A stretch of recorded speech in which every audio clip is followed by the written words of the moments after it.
GST rate cut के बाद बहुत कुछ चीज़ें सस्ती हो गई हैं, लेकिन क्या आपको ये पता है कि पेट्रोल और शराब सस्ते हुए हैं कि नहीं हुए हैं? हम आपको इस वीडियो में बताएंगे। नमस्कार, आप देख रहे हैं न्यूज़ 18 का डिजिटल प्लेटफॉर्म और मैं हूं आपके साथ श्रुति श्रीवास्तव।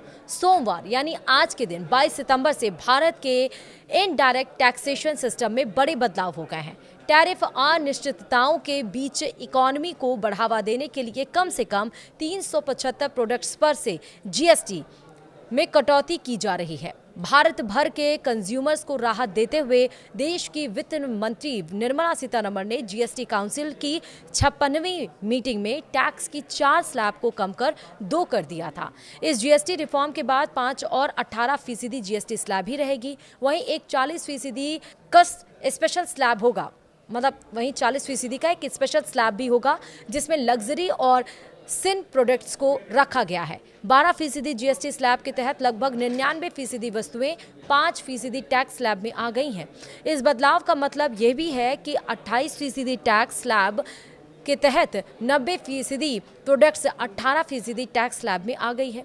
सरकार ने तंबाकू, सिगरेट, लग्जरी कारों और कुछ अन्य वस्तुओं के लिए एक अलग 40% जीएसटी स्लैब की भी घोषणा की है।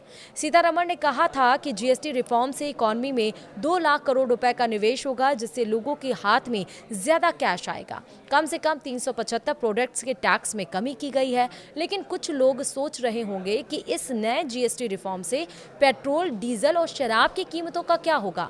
तो आइए इसे जरा समझने की कोशिश करते हैं। दरअसल पेट्रोल और डीजल वर्तमान में जीएसटी के दायरे में नहीं आते हैं, इसलिए जीएसटी रेट रिफॉर्म का पेट्रोल और डीजल पर कोई प्रभाव नहीं पड़ेगा।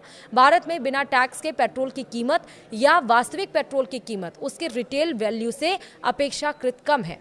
ऐसा इसलिए है क्योंकि पेट्रोल और डीजल पर केंद्र और राज्य सरकारें दोनों टैक्स लगाती हैं। इसलिए पेट्रोल और डीजल की कीमतें राज्य दर राज्य अलग अलग होती हैं, जो इस बात पर निर्भर करती है कि राज्य सरकार फ्यूल की कीमतों पर कितना टैक्स लगाती है। रिटेल प्राइस में अतिरिक्त राशियों, डीलर को दिए जाने वाले कमीशन और माल ढुलाई लागत आदि शामिल होता है।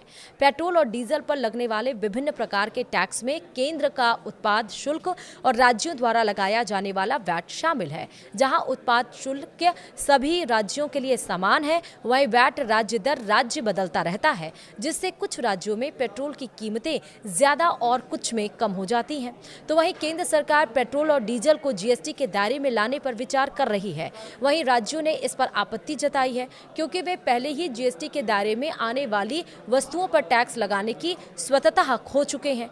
केंद्र और राज्यों ने पेट्रोल और डीजल पर जीएसटी नहीं लगाने के अपने फैसलों को यह कहते हुए उचित ठहराया है कि ये कर कई सामाजिक कार्यक्रमों के वित्त पोषण में सहायक होते हैं। तो वहीं पेट्रोल और डीजल की तरह आज से लागू होने वाले जीएसटी रिफॉर्म का शराब की कीमतों पर भी कोई असर नहीं पड़ेगा। शराब पर टैक्स लगाने का अधिकार राज्यों के पास है, जो इन पेय पदार्थों पर वैट लगाते हैं। राज्य अपने रेवेन्यू का एक बड़ा हिस्सा शराब से कमाते हैं, इसलिए इसे जीएसटी के दायरे में नहीं रखा गया है। अगर राज्य सरकारें किसी भी समय वैट कम करने का फैसला करती हैं, तो शराब की कीमतें कम हो जाती हैं। पेट्रोल और डीजल की तरह शराब के टैक्स कंपोनेंट में एक्साइज ड्यूटी और वैट शामिल है। ये दोनों शुल्क राज्य द्वारा वसूले जाते हैं। International spirits and wine association of India द्वारा संकलित फ्रेश आंकड़ों के अनुसार, जिसका हवाला द टाइम्स ऑफ इंडिया ने मई 2025 में दिया था, गोवा सबसे कम 55% एक्साइज ड्यूटी लगाता है, जबकि कर्नाटक सबसे अधिक 80% उत्पाद शुल्क लगाता है। राज्य शराब पर वैट लगाने का अधिकार छोड़ने को तैयार नहीं है, जिसकी वजह से विभिन्न राज्यों में अलग अलग खुदरा कीमतें हैं।